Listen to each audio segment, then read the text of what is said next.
Hi there. Today I'm going to show you how to use Miro. Now, what Miro is, it's an online whiteboard, and I'm going to show you a little bit more about what that means and what you can do. But basically, just think about a collaborative space where people can type or add videos and everybody can access it and see it and contribute to it. So when you go to Miro, Miro.com, you're going to be taken to this page. You do need to set up an account, but it is free. So when you come up here, you see it says sign up free. So if this is your first time going to Miro, you would click this button and go ahead and sign up your account. But I'm going to click log in because I've been using this a lot lately. And then to make things easy, I just linked it to my Google account. I like to do that, but use whatever email is easy for you. And then you'll see it'll take you to this page, and there's a lot of options up here. And you can see there's different things here. You have templates, you have your boards. So there's different things here, but it's not as complicated as it looks.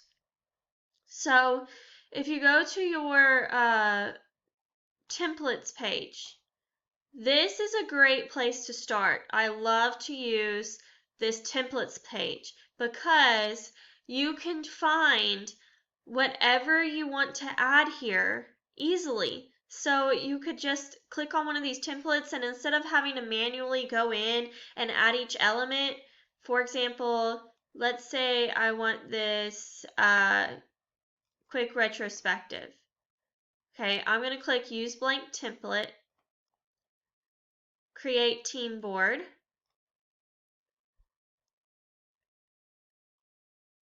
And you see it's already preloaded everything in here.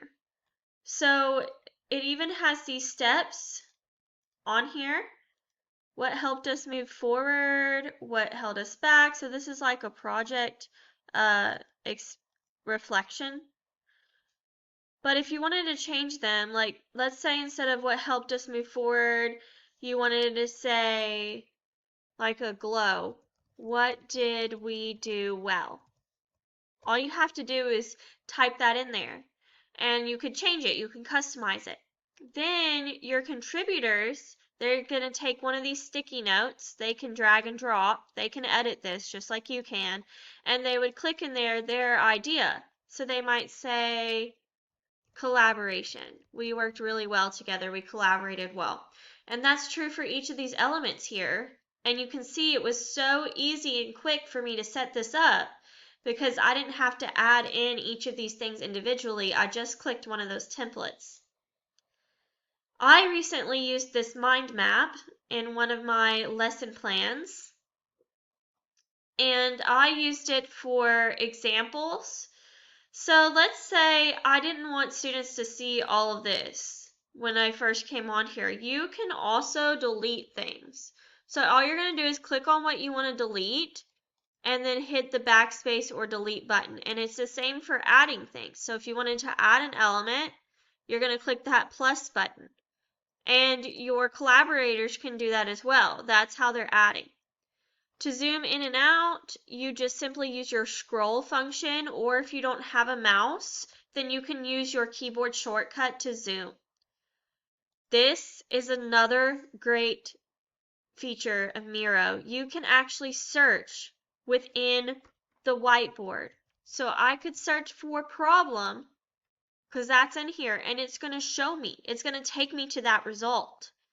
So if you have a large whiteboard where a lot of people are contributing and somebody is sharing their answer, instead of scrolling around and trying to find it, you just search for their answer, and it's going to take you right to where that's located on the whiteboard. I absolutely love that. And you can see there's tons of different templates on here. And you can search over here on the left by what you want. Let's say somehow, even though there's all of these different things that you could use, that you did not find what you wanted exactly. You wanted to create something new. And you can do that on here as well. You can create your own template on here. So you can, for example, you can click this new board button. And it's just going to create for you a blank board. And then you can manually add your own things. So you could add a text box by clicking on this and then double clicking where you want to add it. You could add shapes, circles. Again, click on the element you want and double click on the whiteboard where you want to add it.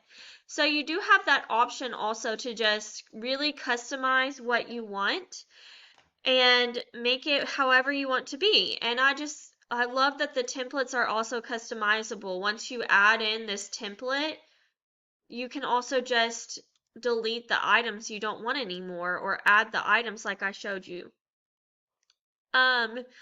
Most of the Miro templates are also going to come with a short tutorial here on the side, so it'll show you. This is the first time I've clicked on this template, so the tutorial came up here, and it's going to show you exactly how to do this. You can present your whiteboards in full screen, draw on them to highlight points as you're presenting. You can share them